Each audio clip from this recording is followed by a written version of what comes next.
How to turn off private account on TikTok. Hello and welcome back to our YouTube channel. In today's video, I'm going to show you how you can turn off your private account on your TikTok. So without any further ado, let us jump right into the process. Head over to your TikTok application from your device and make sure that you are logged into your TikTok account. Then tap on the profile icon on your bottom right, then go to the three-bar icon on your top right. You tap on Settings and Privacy at the end. Then under Account, tap on Privacy. Once you do so, you can see that private account is toggled on.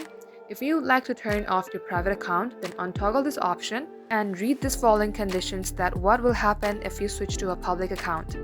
If you do so, anyone will be able to follow you and view your public post.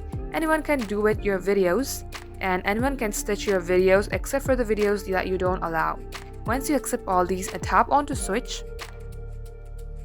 just like so, this is how you can do it. So that is all for today's tutorial. If you would like to see more videos on this topic, then do comment down below and we will get back to you soon with more tutorials like this. In the meantime, what you can do is like this video and subscribe to our channel. Also, don't forget to hit the notification bell to never miss an update from us. Lastly, thank you very much for watching the video till the very end.